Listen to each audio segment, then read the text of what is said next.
It's still October. We're only a few weeks away from the election. There's a USA Today headline that came out that says, "The country's lost its mind. Polls warning of civil war and violence shows deep partisan chasm over election." In addition, the article goes on to cite a YouGov poll finding that 56% of respondents said they expect to see an increase in violence as a result of the election. Welcome to the Divided States of Media, presented by Oxford Road and in collaboration with the National Institute for Civil Discourse. I'm your host, Dan Granger. This program is a journey of discovery where we're talking to influential people about how we got here, what we can do to unite, and asking ourselves some really hard questions. We're focused on what we can do in the private sector to reverse the trend of dehumanizing those with whom we disagree through one area where we spend the most money, which is media. And we're looking in the mirror to ask, what have we done to contribute to this problem? What we're going to do about it is a much harder question, but fear not, you're in very good hands today with our guest, who is Matthew Yglasias. After working as a journalist for publications like Slate, The Atlantic, and others, Matthew co-founded Vox in 2014. He serves as senior correspondent focused on politics and economic policy. He also co-hosts the podcast The Weeds, which runs twice a week, Tuesdays and Fridays. Welcome to the show, Matthew.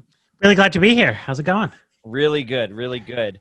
And, look, at the end of the day, a lot of the people that are listening to this are active in the podcast community, largely as sponsors. So first things first, can you just give us a little bit of context on what The Weeds is for people that are unfamiliar? Yeah, so The Weeds is a show. I think our original joke was, people will say a lot like, I don't want to get too deep into the weeds on this. And this is a show for people who do really want to delve into the weeds of politics and especially of public policy.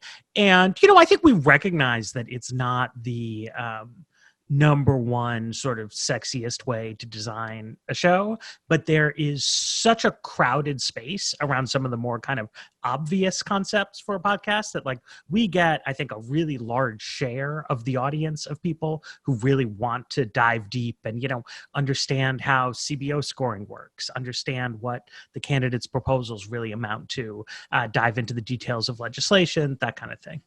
Well, and I think that's the beauty of podcast, and one of the reasons why it's taken off so much is you could have never done that on the radio because it wouldn't have ranked, right? But now you can find the contingency of people nationally or abroad that are interested in a specific topic that they can't get anywhere else. And I mean, we got over 1 million podcasts out there. So, we're very much on the same track with this show. We're not trying to reach everybody, but we're trying to have a conversation that is highly relevant to the people that it applies to. And I think that the key is, we build a really strong relationship with our audience, which, I mean, it's not trivial, but yeah, I mean, cable, it wouldn't work. Right. But on podcasting, you serve a niche audience, but it's still a sizable group of people and you serve them really well and you're a part of their lives and you're in their living room and then you can, whisper your sponsor reads to them as well. And, it's a good business, right? Because you're in a realm where podcast audiences are valuable. And so that means that you can treat your audience well, and really give them what they want. Whereas in my other life, writing for the web, I love the web, but web audiences are not valuable.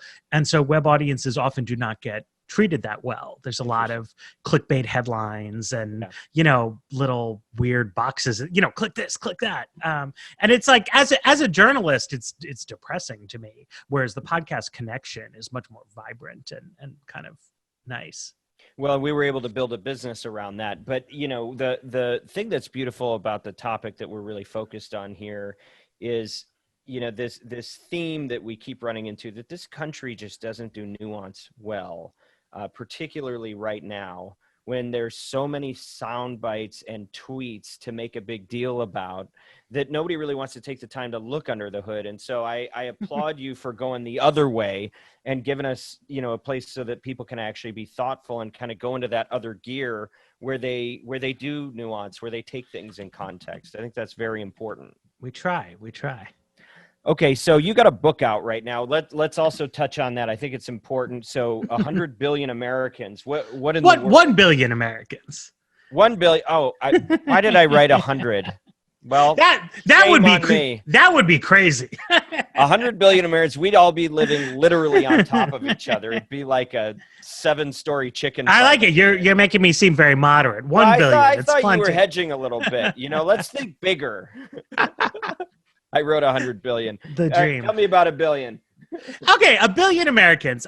So this is an idea, right? That like I wanted to take seriously the idea of national greatness that I think President Trump really put on the table and then did not deliver on in a sort of conceptually sound way, and look at the context in which the United States is losing ground relative to the People's Republic of China, losing ground economically, losing ground militarily, losing ground broadly geopolitically. And, why is that? Part of it is because their economy is growing fast, but they're still a much poorer country than we are on a per person basis. But they are a much larger country. They're at about 1.2 billion people, and they're set to shrink slowly over the next 80 years. And so the idea of my book is that we should grow. And we should try to grow to be 1 billion Americans, that our population almost tripled over the past 80 years. But we're not set to come anything close to tripling over the next 80 years. But I think we should take that goal, take it seriously, remain number one, have, a second American century. And then, how do you get there? You get there with more immigrants. You get there with more support for parents so that people can have more kids. And then it naturally leads to lots of questions. People say, well, what about traffic jams? What about housing?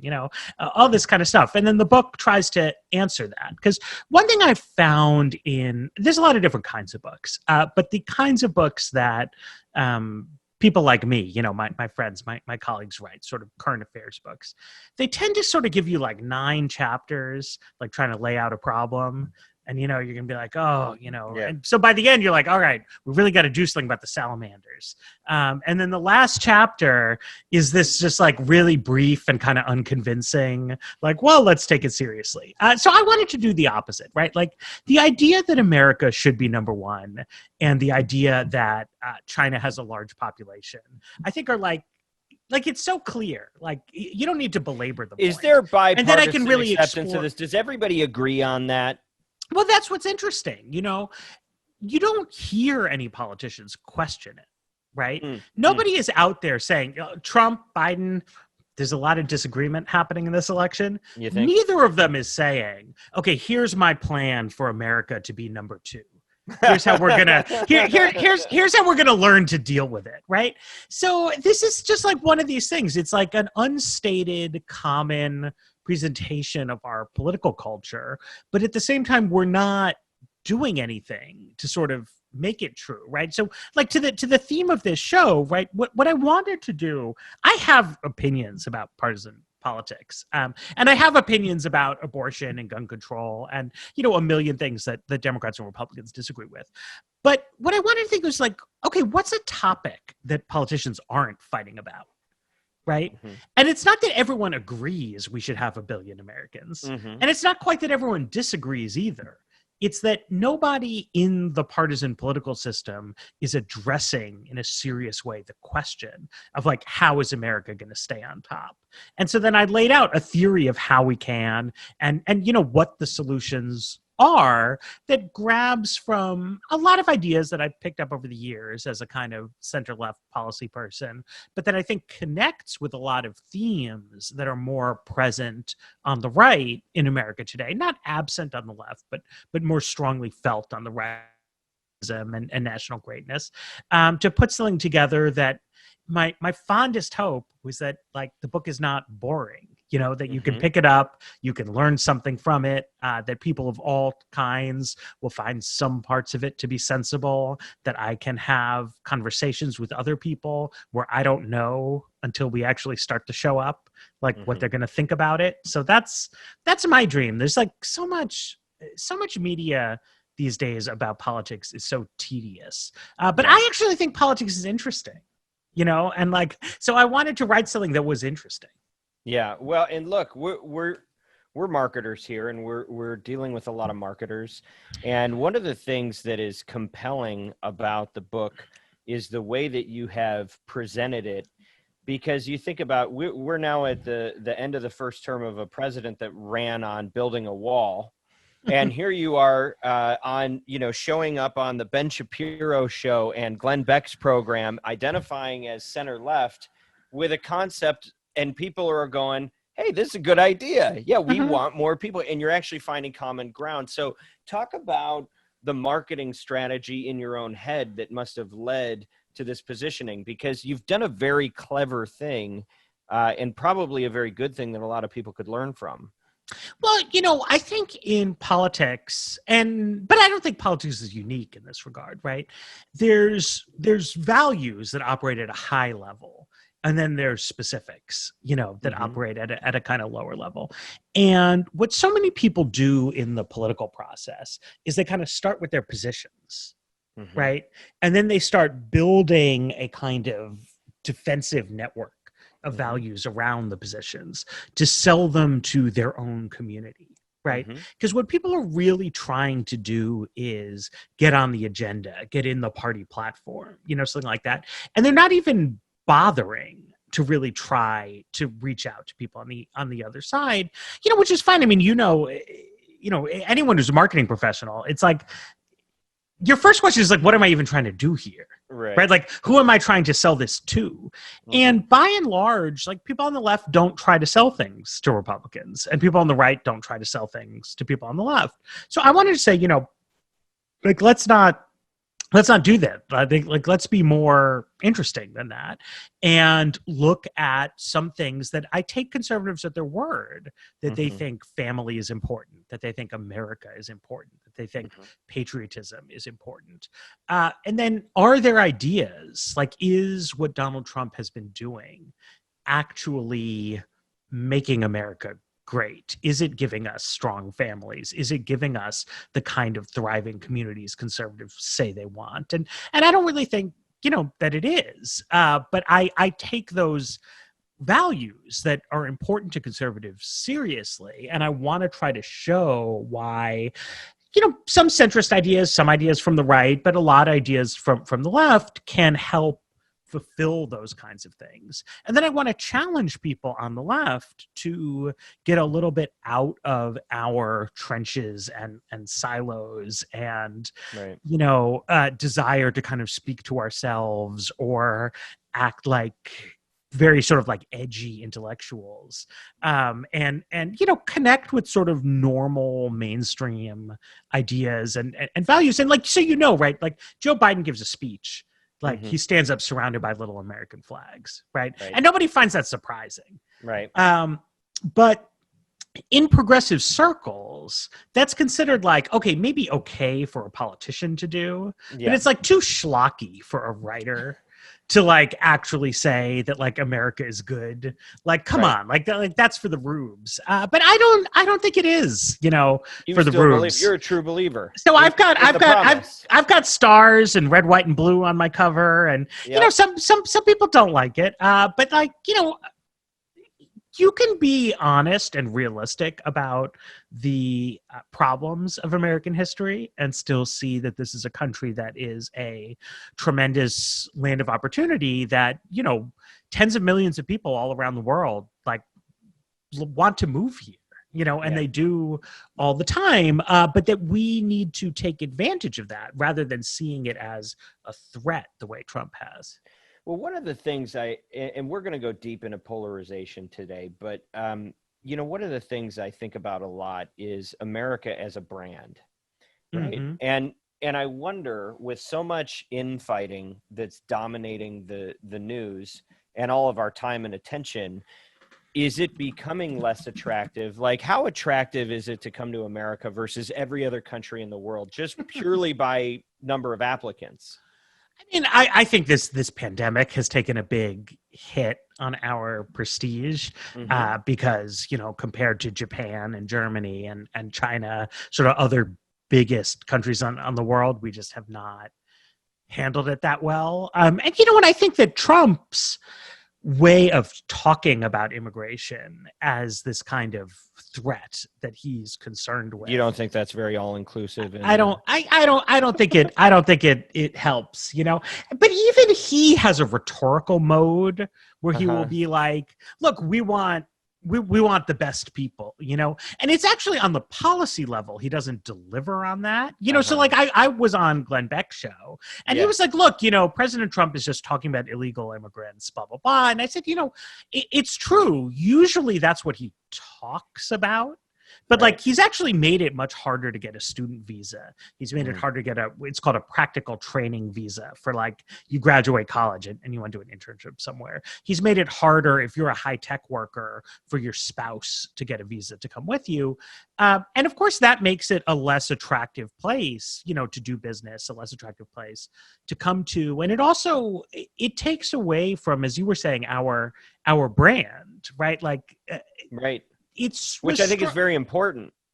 Yeah, right? When people are not proud to wave the flag and the flag is tacky, because they don't. I mean, you think about when we were kids. I think we're roughly the same age. You stood by the flagpole, you put your hand over your heart, and you might have a funny, ripoff that you did, but you believed. You were excited about the country. I think that patriotism is in decline, and I worry that if the brand is in decline, that our ability to be competitive is going to continue to decline with that. So a big part of my concern with all this with all this polarization and where it's going is that people think less of what we're doing and therefore we can't do as well.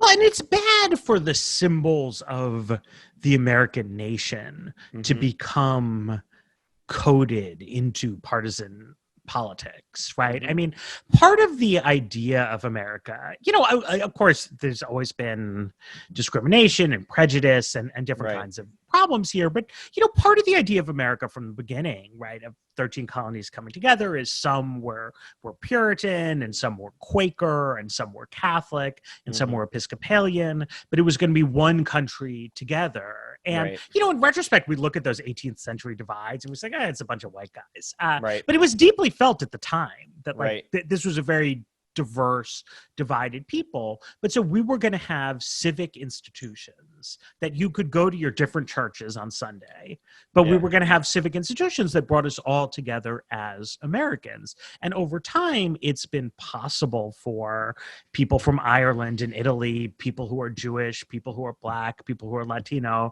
to sign up for those kinds of principles. And when it becomes a situation where the celebration of like Americana is seen as partisan, that is very harmful. It's harmful to our image externally, but also internally to how do we function as a diverse society.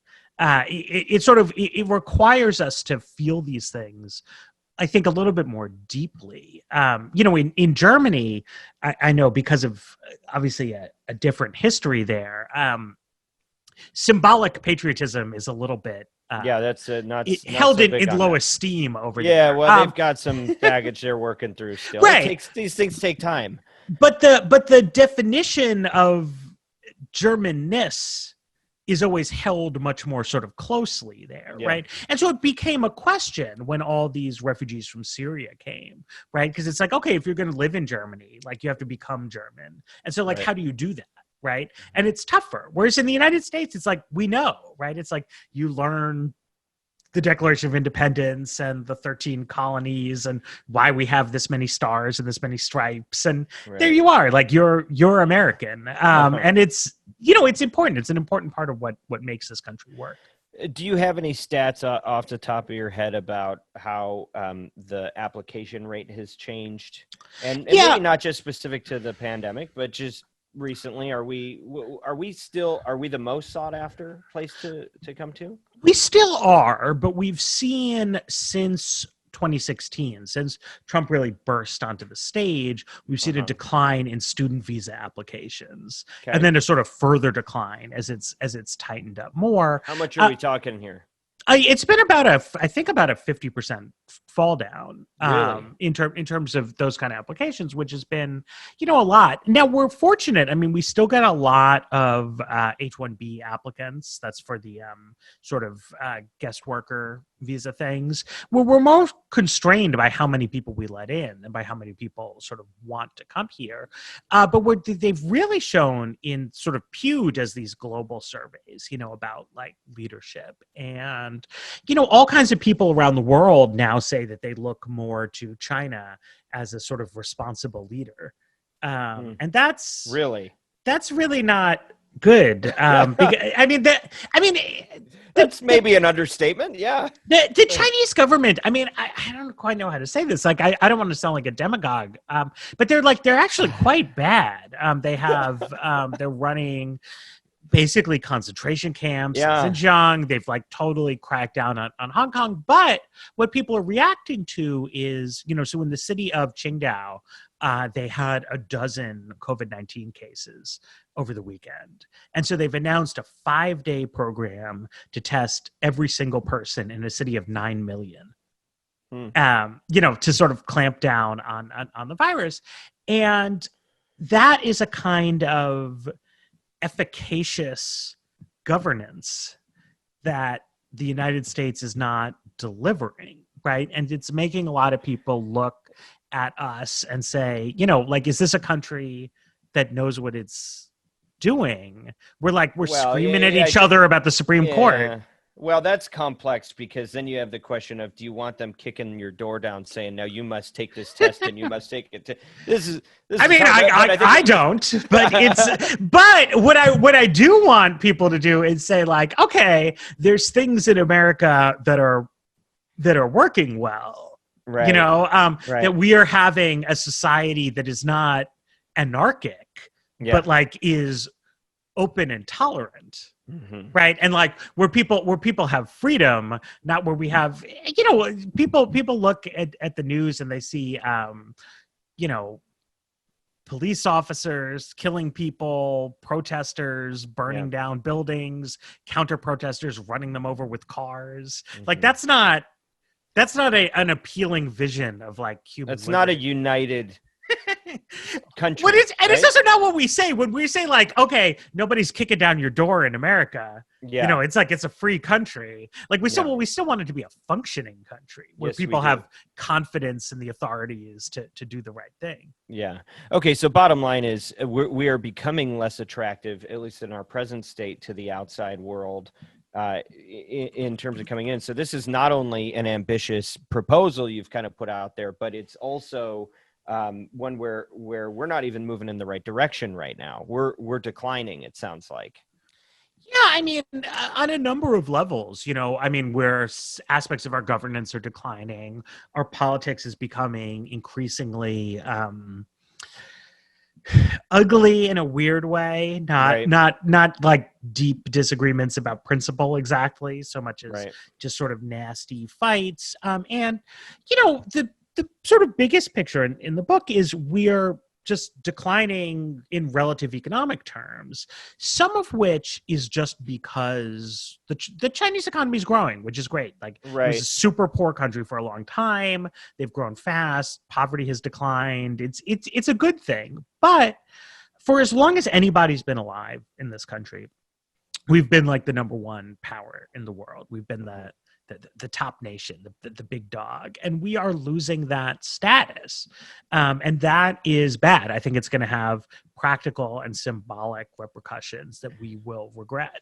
All right, so go into that a little bit, like play this forward. We all talk about China. People generally agree that like this is bad. We're losing our position in the ranking system, right? So, but what is that? How do you feel that? How does a citizen feel that? How does a business feel that when we're number two and there's some real, margin between us? I think you've started to see these kind of small things, right? So a few years ago, somebody had the idea of putting out a marketing campaign for Mercedes that quoted the Dalai Lama. Yeah, I can't do that. Now, I don't know why you would do that, but I'm just on the merits. He was big on Mercedes, to be fair. Sure, he loves luxury cars. Anyway, the Chinese government lost it, and the CEO of Daimler winds up needing to apologize. Yep. Then, we had a coach, right, from the NBA, a general manager of the Houston Rockets, wanted to tweet in solidarity with protesters in Hong Kong. And so the NBA got yanked off the air in China.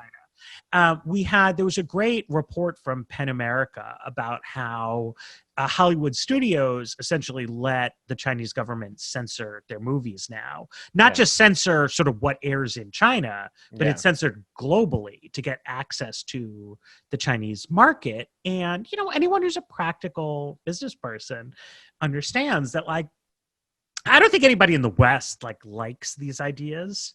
Yeah. But the reality is like, if that's the biggest market, you have to play by the rules, right?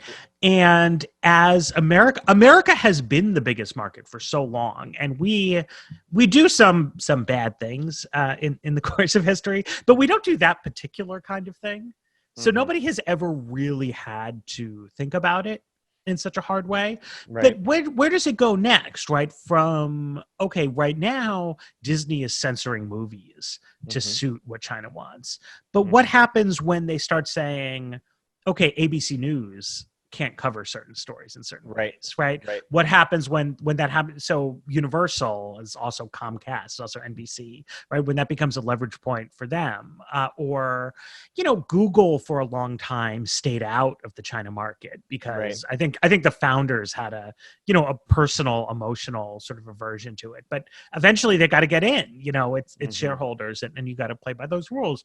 So even long before you get to like a hard military confrontation, that kind of economic intermingling that in the 90s, we were told was going to promote democracy in China has actually sort of let them export authoritarianism to our shores. And it's a very troubling trend. So, by the way, South Park has an excellent dissertation on all this, where they, in their exaggerated way, they really kind of break it down as only they can. Strongly recommend it. So, look, we've been talking about how you've been reaching across the aisle politically to promote the book. What's that been like? What's that experience been like for you as a co-founder of Vox, somebody who is, clearly self reports being on the left? How's that experience been, especially in 2020? It's been gratifying. I mean, it's something that we say all the time, on the weeds on my podcast, is that the thing about electoral politics in the United States is that it's zero sum, right? There can only be one president. There can be a tiny amount of votes separating them, or, the weirdness of the electoral college, but it's either Trump or it's Biden. So you fight like a rabid dog, over a prize like that. Policy isn't like that, right? If you actually care about things and it's one person says, well, I'm worried about pollution, and somebody else says, well, but I'm worried about jobs, right? There can be a conflict, but there can also be a resolution. There can be a way to address pollution concerns in a way that's economically sound, or there can be a way to grow the economy. Well, let me stop you. I totally agree that it should be like that, but is it like that? No, I mean, it isn't, but that's because the policy conversation generally serves the political conflict, right? Yeah. And so the key to having a more mature conversation is to actually talk about the policy. Right. As policy, right? So this book, the reason it works to generate, I think, friendly civil discussions with all kinds of people is that it's so off the wall in terms of politics. Like I won't lie. Like I'm going to vote for Joe Biden. Actually, I already did. I mailed my ballot in. Okay. But I'm not going to tell you, the book is not about that. Right. Like neither candidate in this race is doing 1 billion Americans. The only way we're going to get 1 billion Americans is if I convince more people that it's a good idea. Right. And so you and I, or Ben, or Glenn Beck, anybody, we can talk about the ideas in this book, because it is not an effort to convince you to vote for my preferred candidate.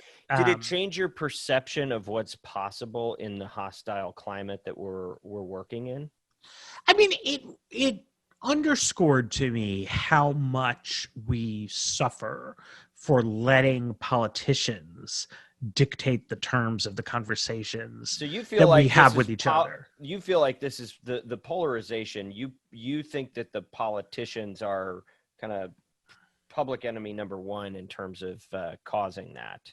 Yeah, I mean, they instrumentalize it for their own reasons. They want to take everything and channel it into certain specific narrow frames. And I think, Trump, and now I will get more into partisanship, but like Trump does this, right? Like he is a master of taking something that is happening, right? Like some NFL players are kneeling at the national anthem. This is not partisan, by the way. I think most conservatives I talk to say the exact same thing. Right. It's just like, it's what he does. And he's, for a long time, I think people said, well, he's really good at it. Now it looks like he'll probably lose. And so I think a lot of conservatives will that strategy has its limits, right? I think maybe it was a mistake, right? But either way, I mean, it's what he was doing, right? He would just take what was out there in American society, try to find sort of cut points and elevate them, right? He never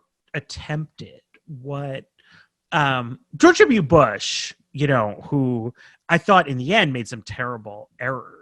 But in the fall and winter of 2001, 2002, he made a real effort to like make everybody like him. You know what I mean? Like he governed he was a president of America, not the president of his party. And he was trying, right? He didn't go like October 2nd, 2001 and be like, this is the Democrats' fault. Yeah. Right. Because there might have been some upside to that, but also downside. And eventually, like anybody else, that sort of got ground down as he decided he wanted to privatize Social Security and lots of other kind of controversial things. But there was a moment there of a different style of political leadership that's a little more old-fashioned, where just presidents would try to be incredibly popular rather than try to get 50% plus one. Right. Well, but what I wonder is this the first time in U.S. history that we've had a national crisis of these proportions that the country didn't come together and set aside the partisanship?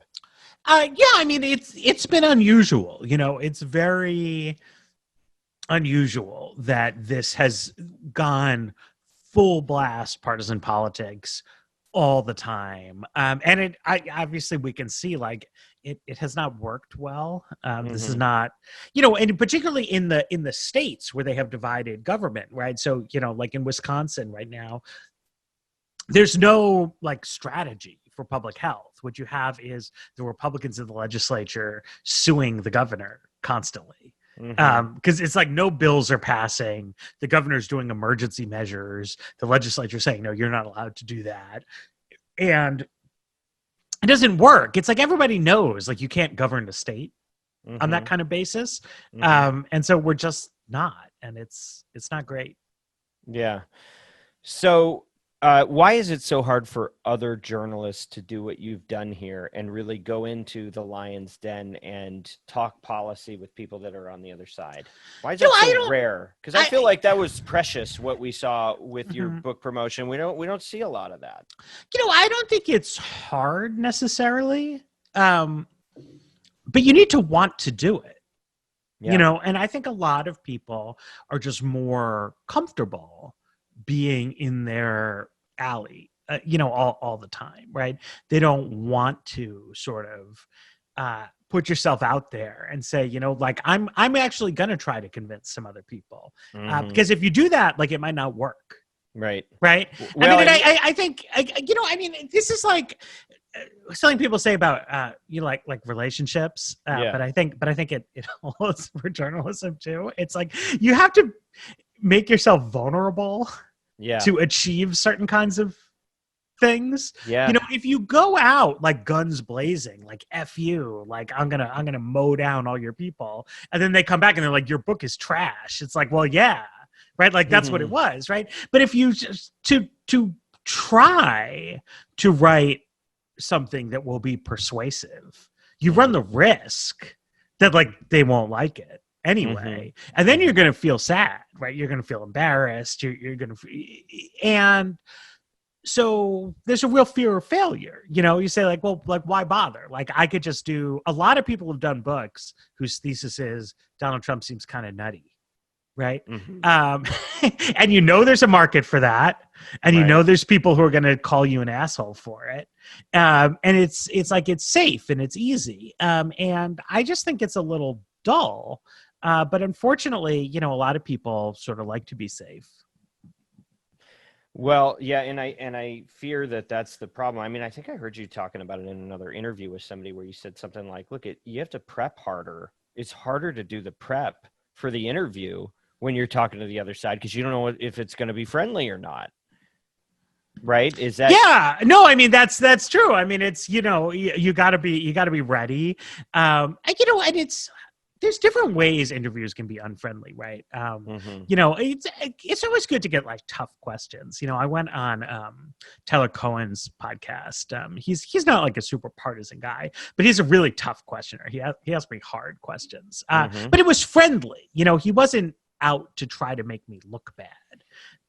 But some people do that, you know, like I went on some sort of AM talk radio shows where, you know, the host just kind of Mm. wants to sandbag He just you. wants to fight. Yeah. Yeah, and that's hard. You know, like you can try to prep, and some people, like Pete Buttigieg, is great at doing just like hostile interviews. But Is that a new it's thing? He just seems to be showing up all of a sudden, and all of a sudden he's got. yeah. the Well, zingers. he's going to be like secretary of going on Fox News, I think. Yeah. In the Biden administration. I mean, which is good. It's a good skill to have. You know, he's a pro.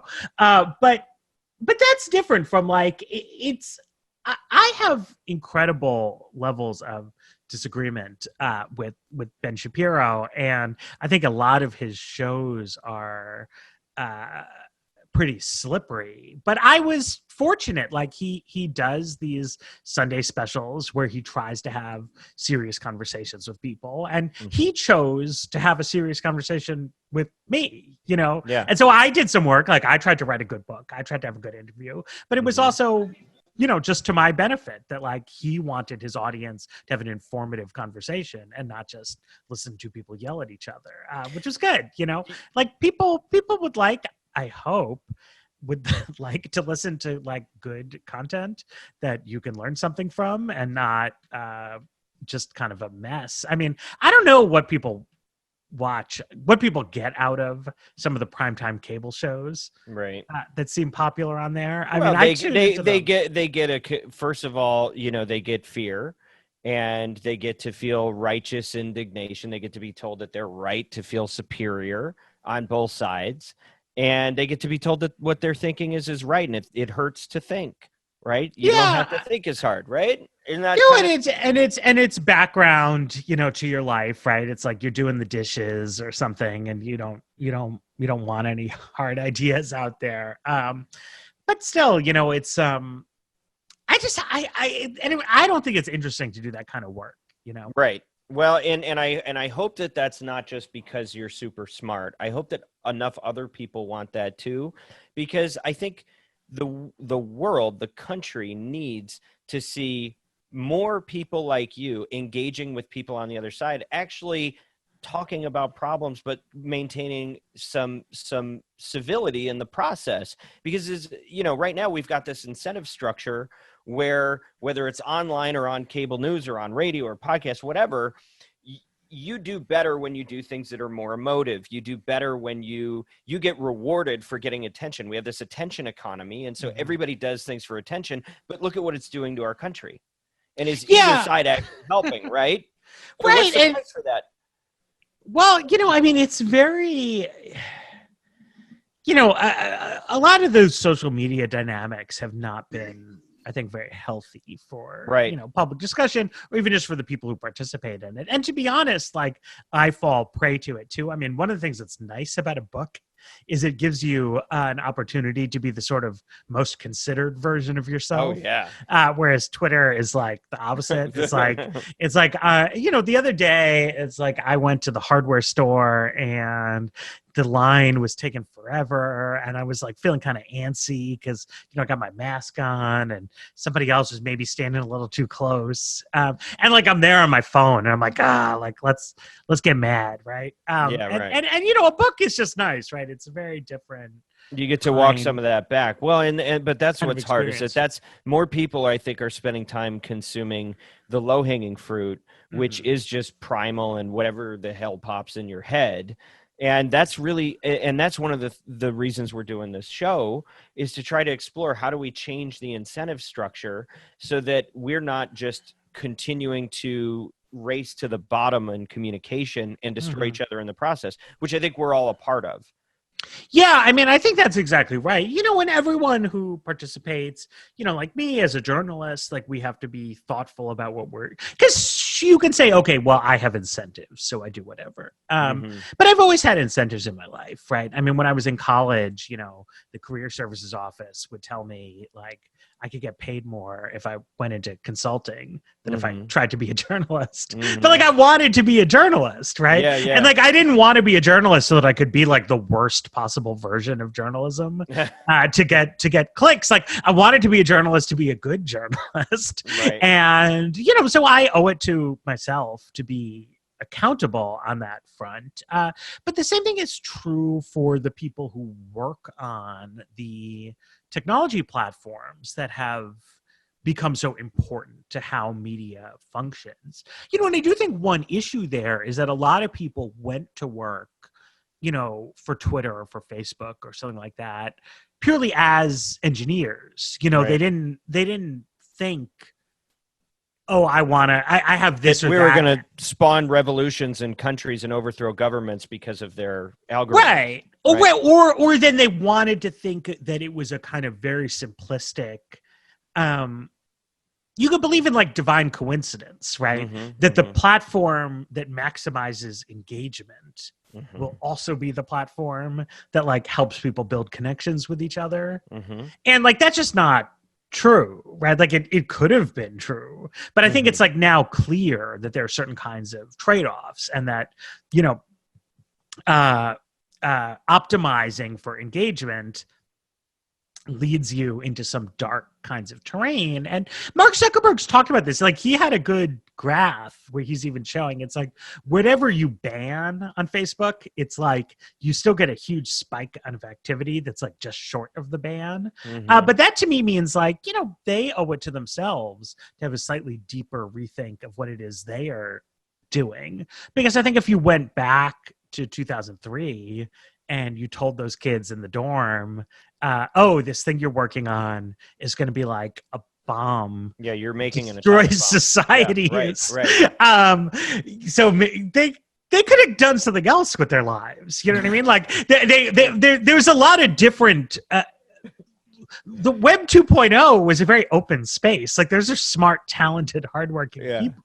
I think like they thought it was a good idea.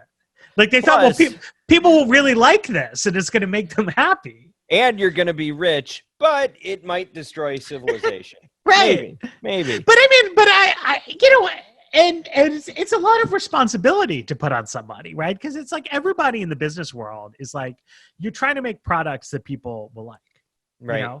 And then you're trying to make the case for them to people, and so few people have the level of success, the scale of success, where that question is even posed, right? It's like, normally you make something and it's like, if I really like a certain kind of razor that I heard about, or a subscription food box or whatever, it's fine. It's not gonna like shake the foundations of society. You're just making products that make people happy.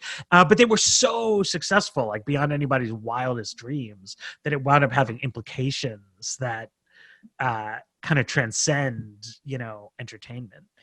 Yeah, well, and that's what I want to understand better is, okay, so who has to do what to walk some of this back so it doesn't destroy everything?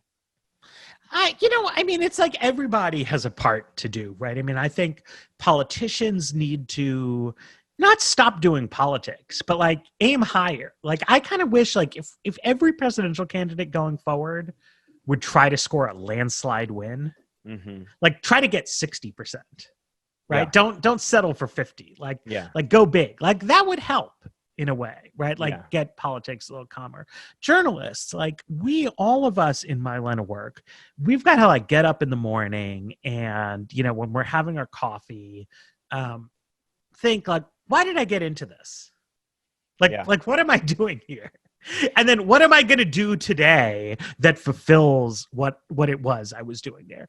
And then, you know, I think the people in the technology companies, like they need to think the same thing, to be like, as a person with valuable skills, Right. like, and a lot of things that are happening in the world, like why am I doing this? Like, not just like put band-aids on the most severe problems, but what am I trying to do here? But then citizens, like, you got to think about what you click on and what you spend your time on, right? Well, and so- like, what so message does that things send like- to the rest of us? Yeah, so like our social dilemma and stuff like that. I think people are becoming more aware of their diets and what they're actually doing to themselves and the people around them. But the problem is, you know, junk food media is addicting, right? And it is easier and it is lower hanging fruit. And I think what you're talking about are some high ideals that I wish people would do. I hope we evolve in that way. But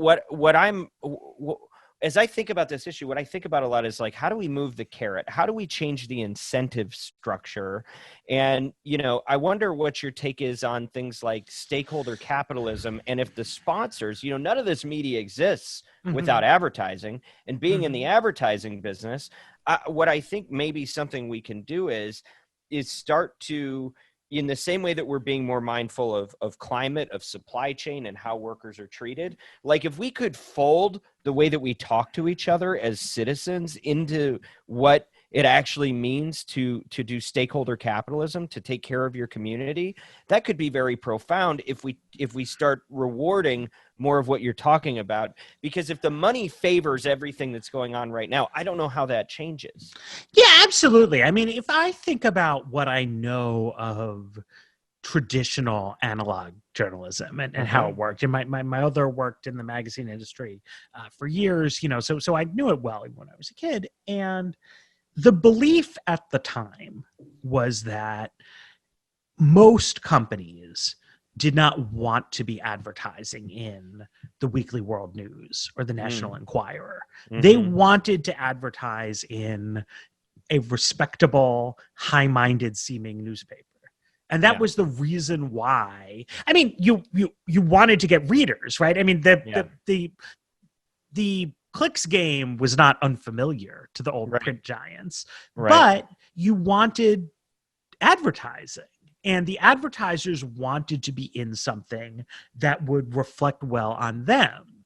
And that meant doing a fair amount of like serious news, like not making stuff up, you know, perhaps, and, you know, having a foreign bureau or a Washington correspondent and a serious article about the mayor's race. Like that's what you wanted to be aligned with. And, you know, to the extent that sponsors take that kind of thing seriously in the digital realm, it incentivizes the creation of serious kinds of platforms, right? Now, to the extent that they buy into the idea that, well, look, if little pixels can track you everywhere and they can ascertain that I'm a college-educated, you know, woman under 40 who likes whatever, so then I don't care like what kind of content or what platform I'm on, you know, that becomes sort of race to the bottom economics, right? But if you're saying from targeting, because like I'm less concerned about targeting, I'm more concerned about we target you and then we sell you crack. Right. No, but it's not that the targeting is bad, but it's the targeting has become a substitute for caring about the context. You know, so it used to, right? Because like there could be upscale people buying Weekly World News at the supermarket. Right. But like Brand's old idea was that they didn't want to be in that. They didn't want to be next to Bat Boy. Right. Yeah, like that made it seem like you were a funny business company. Right. And if you were legit, like you wanted to be in the Cleveland Plain Dealer. or Right. the Minnesota Star Tribune. And I think those desires are still there in the business community. It's just very confusing because you go, oh, I want to sponsor podcasts, right? Everybody loves podcasts, right? But there's a lot of different types of opinions on podcasts, right? And there's no FCC. Like, who's regulating what you're talking about? There is no fairness doctrine. Like, so everything is unleashed. But this is why I always like doing the host read ads. Yeah. Because it means that it's like the sponsor has to care at least a little bit about what's going on here, right? Right. Does this seem like a good show? Right. Yeah. Is everybody going to listen to the show? No. Is everybody going to agree with the show? No. But does it meet some kind of threshold of respectability? And audio in general, is not given to the kind of really madcap clickbait stuff that we sometimes see in text, which is good. And of course we try, right? I mean, so Vox Media has an ad platform called Concert that tries to give people brand safe context to advertise in. We have a podcast network that, we have a range of shows on the network, but we also do we try to say they all meet a certain bar, right? It's different from just buying totally random inventory from Google. But it's a challenge. I mean, a lot of the norms that we think of as journalism, that they would teach you in journalism school, are very tied to an advertising paradigm that predominated in mid to late 20th century America, and that supported a kind of journalism that we widely celebrate today. But it is the advertising business fundamentally that decides what kinds of media are worth creating, and it's the people. I am going to use that quote directly because that is the whole point that we're going for. Is we have tremendous agency over the discourse in this country. And I agree with everything you're saying on social media, but I actually think it's pervasive when you go outside of social as well. If it bleeds, it leads. But now, we're selling tickets to our own beheading. It is, every type of media, we are going for the low-hanging fruit, and there's too much, and we haven't really identified standards and practices that make advertisers able to discern where they're promoting, incivility and where it's actually above board. Yeah, and when I fear a world, I mean, it's cool to see people launching more paid subscription stuff and things like that, but I don't want a world in which quality content is itself a tiny niche that people who through work get a subscription to a trade publication find out what's actually happening in Congress, and everybody else is just as you say, if it bleeds, it leads, right? Advertising, ad-supported content has made information available to a so much larger swath of people. And that was true, of network television news, of newspapers and news weeklies, and it's true today in the digital realm. And that, if you want people to be informed, the economics of an ad-supported business are just so good. But then the advertisers themselves need to want to be supporting informative products, editorial, right? Or it doesn't work. And, people knew this better in the print era, just because I remember I interned at Rolling Stone, and it was just literally the number of pages that we would run in the feature well was driven by how many ads the ad salesman sold, right? So it was very one-to-one, right? It was if it was mostly booze and cigarette marketers, frankly, at the time, because they weren't allowed to advertise on TV. Yeah, right. So they would go to the magazine. It was however much Rolling Stone they wanted to see in the world. Yeah.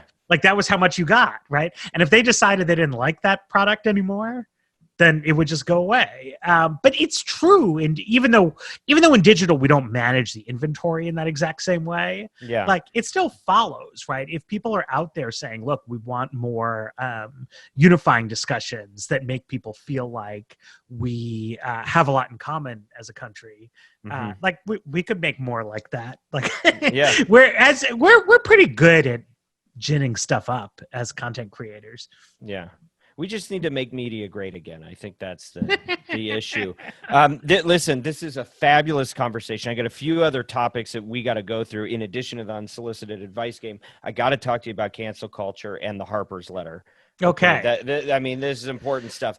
But let me just do a little bit of business here real quick, which is to say, number one, if you like what we're talking about here, if you like what we're trying to do, make sure you are subscribed on iTunes, Spotify, or wherever you get your shows. And if you have something nice to say, please put it in a review and a rating. Also, visit oxfordroad.com to subscribe to The Influencer, our weekly newsletter for industry updates and thought leadership. And there's one more thing that's very important that I need to ask you as a member of the audience to help me out with. One of the things that has been so devastating during this pandemic is the isolation and the separation and the lack of connection. This is something that is rampant at children's hospitals, not just today, but always will be, because you have children and many times infants who get great medical attention, but in between, they don't have a parent bedside to give them the comfort that they need. So in other words, children with life-threatening medical conditions are literally, if they have a working parent or their parents just can't be bedside, they don't have enough support, and nobody does. And we saw this when my firstborn was in children's for 6 months.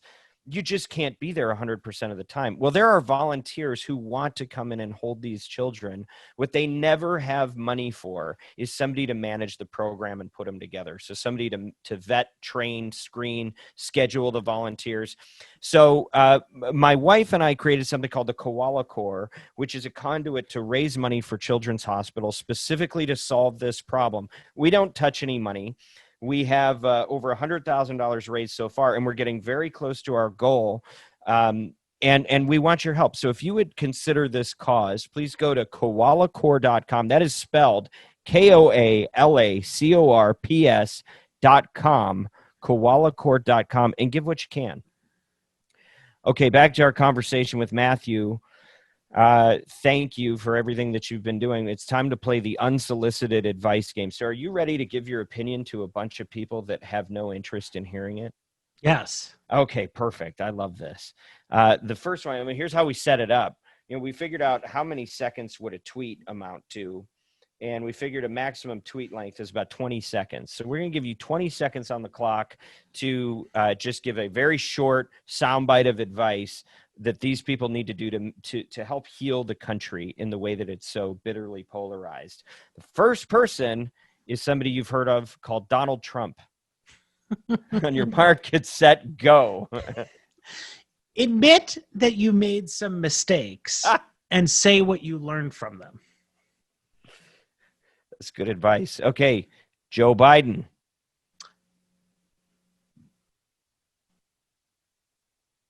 Acknowledge that there are people voting for Trump who have sound reasons grounded in their own values. Beautiful. Members of the media. Take your time. Think about why it is we got into this business in the first place and what we wanted to achieve. Yes. Okay, marketers who support the media. Think about the consequences of your actions and the power that you have to shape the media going forward. Republicans. I think Republicans should try to learn a deep lesson from Donald Trump's political failures and not just a shallow lesson about his Twitter feed. So Trump mastered a politics that was about trying to take advantage of the ways the Electoral College, the Senate, gerrymandered House districts are skewed, right? And he maybe miscalculated and fell short, but I think Republicans should consider that that was a bad way to think about politics in the first place. It's true that he got lucky and scraped by in the Electoral College while losing the popular vote quite badly, but he should have felt bad about that. He should have tried to be more popular than that. I see. To reach out actually to voters in the middle in a way he never did. He just thought, well, it would be good enough to sort of try it again to win with 46%. Yeah. And the whole party sort of went along with that. It seems like it's not going to work out for them, but it was just a fundamentally unsound way to think about the country. All right, that's helpful. Okay, two more. Democrats. Again, I think Democrats are so horrified by Trump that they will then think that anyone who could vote for him must themselves be horrific. Mm-hmm. And Democrats need to acknowledge that there are people who just have very sincere convictions about abortion, about gun rights, about the way regulation impacts small business owners, and that people who have those views have a good reason to want to support Trump. Mm-hmm. Okay, everyone in America. Think about the whole wide world and recognize how privileged we all are to live in a country and at a time where living standards are so high and where so many people from so many places would love to be able to come here as refugees or asylum seekers and try to have a little bit of grace and dignity about that. I'm going to add one more to your last answer, which is also buy your book. Yes, they should always buy my book. That will fix everything. Always buy your book. Okay, bonus question. If you could write in one person, anyone alive today, and they'd be the next president, who would it be? God, if I know. That's a hard one. That is a hard one.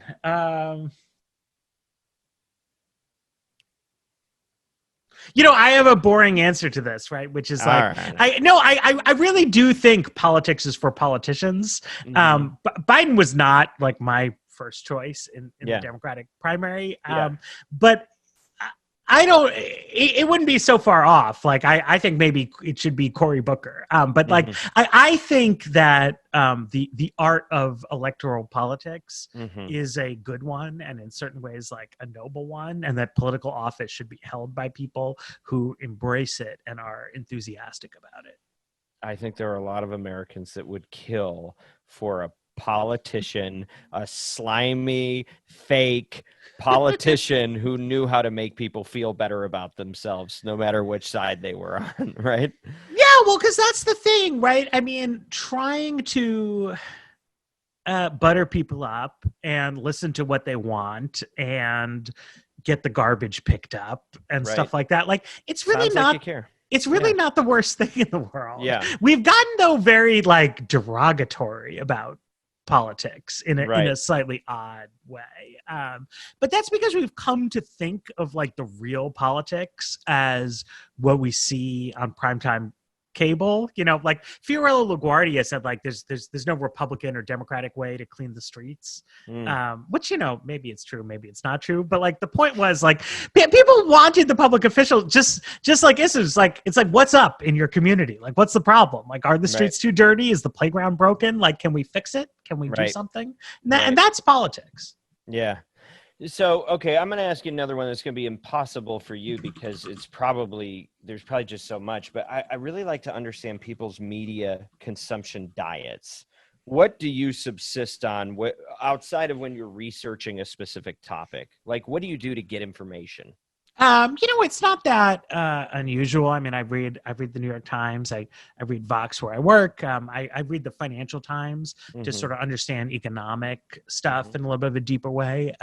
And for all the bad things about social media, I mean, I follow a lot of people on Twitter who are academics or advocates and have real sort of depth of expertise in their areas. And I'm always, tweaking that. Like, I've got a lot of epidemiologists right now, which I didn't have a year ago. But there's a lot to be learned in the realm of social media if you're smart about it. Okay, so I want to move back to the polarization issue and cancel culture. Mhm. You signed the Harper's letter. I did. Which I can't imagine made you super popular with a lot of circles that you might travel in. What could you talk about what that was and why you signed it? Sure. So, I was approached about the letter by George Packer, who is not really somebody who I know. My father is married to his sister, so Okay. we're actually quite closely connected. But I don't really know him well. And we were talking about some of the specific sort of controversies that were happening this summer about defunding or abolishing police. And he said he was working on this letter. And I said, yeah, let me check it out. And he showed me the text and it seemed fine. And I didn't know who else was signing it. I'd never really been asked to sign an open letter before. I thought it was cool. I was always like, part of the dream of being a writer is sign on to some good open letters. Now, in retrospect, I mean, I stand 100% by the text of that letter.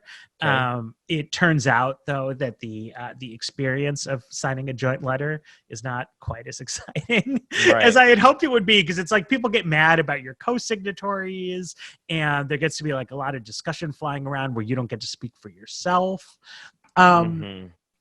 But what I think is true, and I think ultimately the cycle around like defund police demonstrated, was that like letting yourself get yanked around by kind of fads is not a good way to promote like critical thinking or sound politics. I'm sorry. Good judgment. Are you saying this is the spirit of the letter, or are you saying this is the problem that you experienced from signing? No. The spirit of the letter. The spirit of the letter is this. That you need to have a real kicking of the tires on ideas before you go to the public, or else you wind up, because you can get this sort of dual level thing, right? Where it's, okay, something happens that's an injustice, right? And so then there are people who, okay, so they want justice.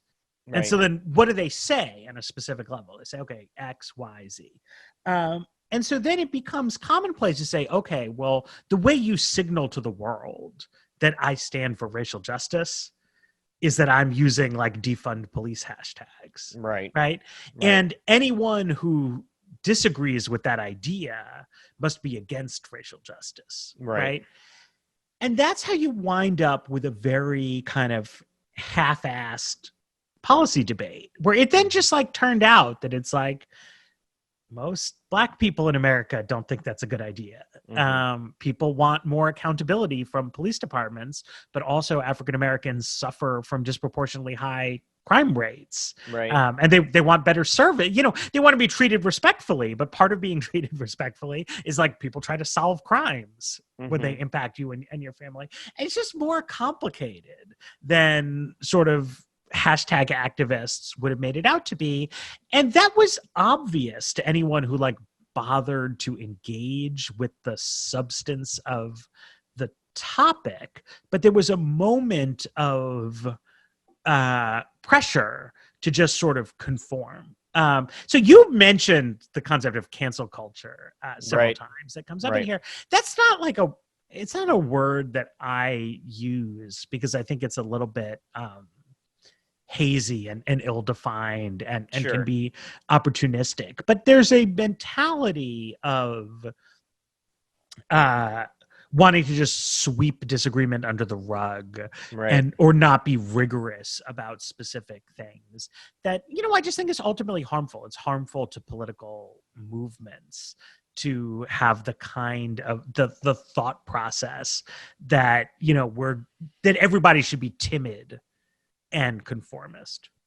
Do you think, is there already a kind of code of ethics for those who publish content that could be used as a standard to decide if something is just, being taken out of context or, an appropriate way to operate?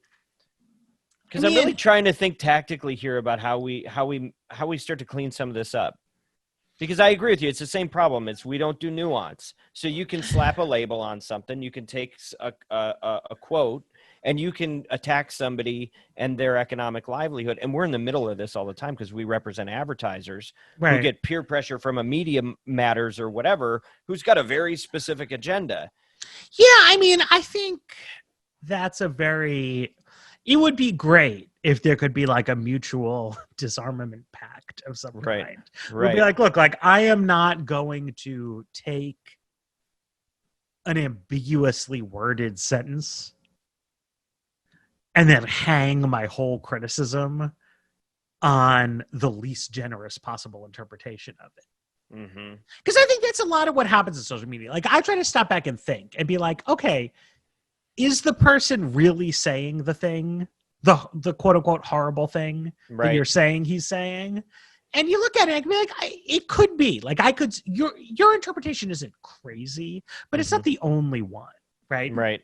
I mean, I remember in school, in college, you know, I heard the great late philosopher John Rawls. He spoke. He was retired already then, but he spoke briefly to the students, and he said, you know, that a lot of like smart undergrads come in and they'll like read these like great philosophical thinkers from history, and they'll think, okay, I want to show how smart I am by just like debunking Kant or Hegel or Hume or something like that.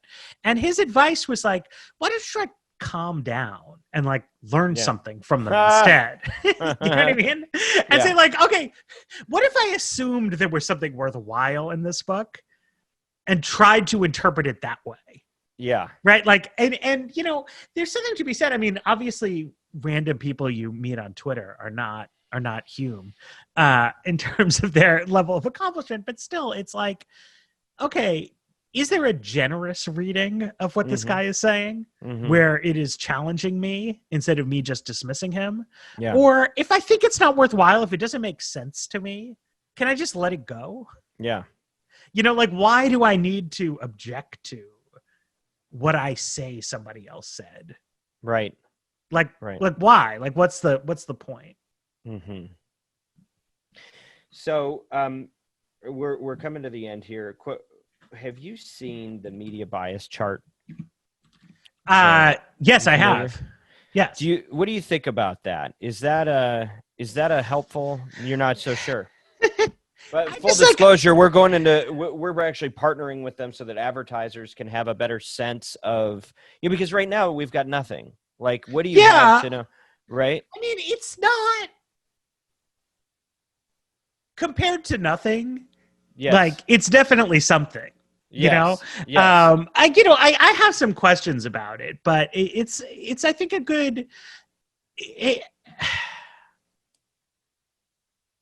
I think it's a good idea. You know, I think to me as a media practitioner, there's like more levels of nuance and dimensionality to something like that than simply bias. But I think it makes sense though to help, advertisers understand what the difference is between a site with an ideological point of view that's still quality and a site that's just like garbage.